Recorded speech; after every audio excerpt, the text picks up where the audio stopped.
We're back. This is Richard Cranium. And tonight we tackle a big one. It's all the rage. Autism. Everybody talks about autism. The epidemic. Is there an epidemic? What is autism? It's a spectrum disorder. A spectrum disorder. What does that mean? What is a spectrum? A spectrum. Well, there's a visual spectrum. We've got Roy G. Biv. Red, orange, yellow, green, blue, indigo, violet. Starts with red, ends with violet. Those are the ends of the rainbow. And indigo. Indigo. That's someone from Princess Bride. Indigo. Indigo. Who uses that word? Indigo children. Jenny McCarthy. Oh, she knows autism. She knows it all. Indigo. Indigo. Roy G. Biv. Red, orange, yellow, green, blue, indigo, and violet. There's two ends. Red, violet. Spectrum has ends. What are the ends of autism? Well, that's a good question. What we have... Cat, I'm going to punish you. Yeah. What are the ends of the spectrum? On one end you have someone whose reality. Reality. What is reality? What is reality? My reality is this cat's tail in my face. Down. But it's something I just observed, and it became my reality. I felt it in my face. I felt his tail on my face, and that became my reality. So my reality is based on my perception of the world. Well, what if my perception's different? What if I'm seeing something differently than others? What if I have a cat on my back? And now in front of me again. This is scary. This is scary. Now.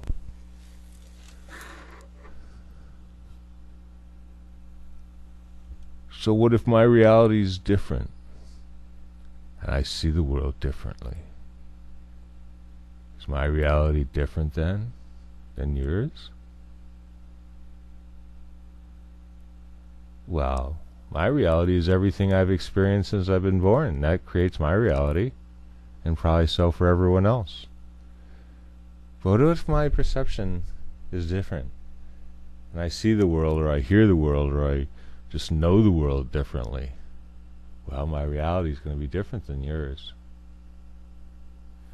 Well, that's the spectrum of autism. On this end, you have someone whose whole world comes from their perception of the outside world.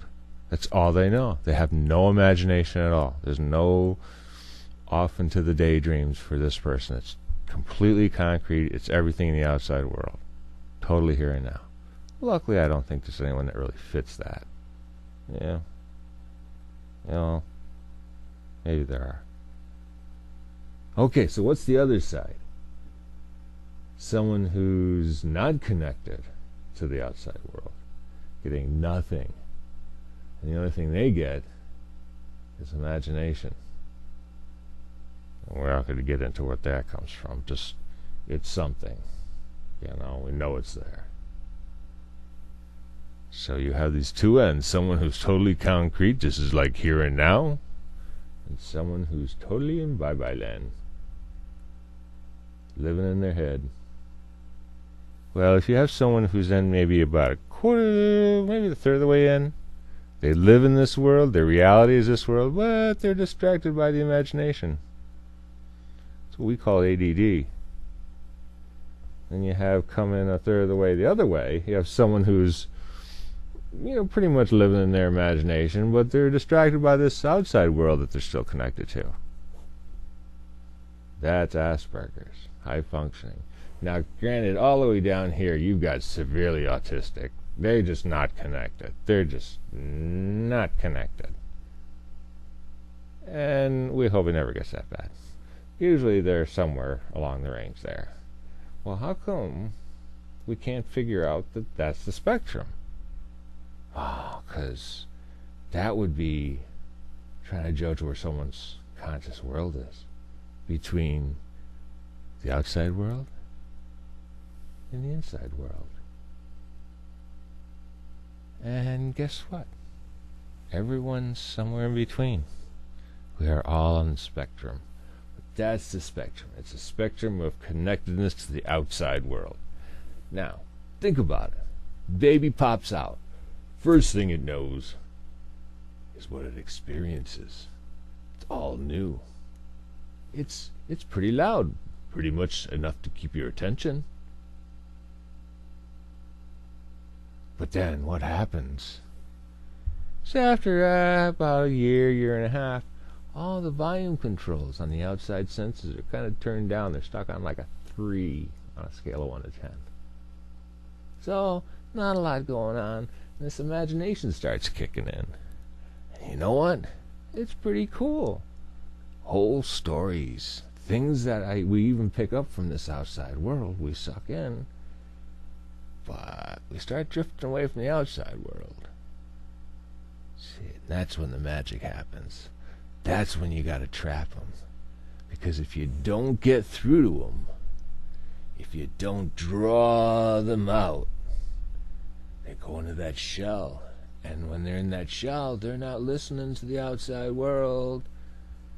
I know a lot of people who are grown-ups who don't listen when they're in the outside world. It's all up here. It's all up here.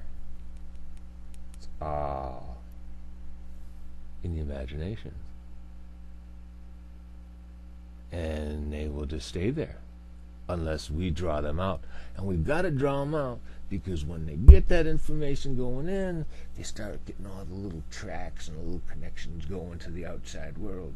And if we can keep them connected for, about the first 4 or 5 years, chances are they're going to stay connected. But you got to get them early, because once that gap starts, it's like the brain kind of like can't find its groove on the record, It's kind of searching. Yeah, run a needle across that CD, see what you get. So that's the spectrum. The spectrum is, on one side, no imagination. The other end, no outside world. And once we get that, we'll understand that we got the spectrum for the spectrum disorder. But they don't all fit. How come there's different fitting things? Well, there's actually 2 spectrums. There's the one I just described. That's your X plane. You're going to have a Y plane that intersects it. What could that be? That means you're going to have another spectrum. You're going to have 2 ends. Well, it's pretty simple. And I know a lot of people, they go against this thing saying there's nothing showing on, that there's left brain, there's right brain, there's, there is a way they can say certain things happen in certain parts of the brain, okay? And there's differences on the left side to the right side. And how do they know? Well, they take people who have epilepsy. And what epilepsy is like a little scar in the brain that starts causing it to give out screwed up signals. Well, in a normal person's brain, if it starts over here, it's going to start happening over here, and then you just sort of like have the brain just sort of like check out. But if you cut the little ribbon that connects the 2 sides of the brain together, cut the 2 into a split brain, this side over here can go crazy, and this side over here don't know what's going on, and it just stays normal. So they would have these people that had this operation done for this thing, and they would go in there And after they had their brains cut in half, well, what's different between left and right? And there are differences. Well, what that Y plane is your Y plane between left and right brain. The left is more black and white, doesn't get all that social stuff. Where the right brain gets all the social stuff. But the problem that either side has, since they're not connected to the outside world very well, they miss the cues. They start not noticing the little things going on out here because they're still thinking about it up here. And once they start thinking about the rules up here, they know how to play the game, the right brainers. Left brainers, they're clueless. They're Spock. Maybe that Spock is the duality of the left-right brain, the half Vulcan, the half human.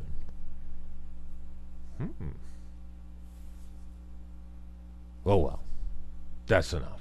That's enough for tonight. Good night.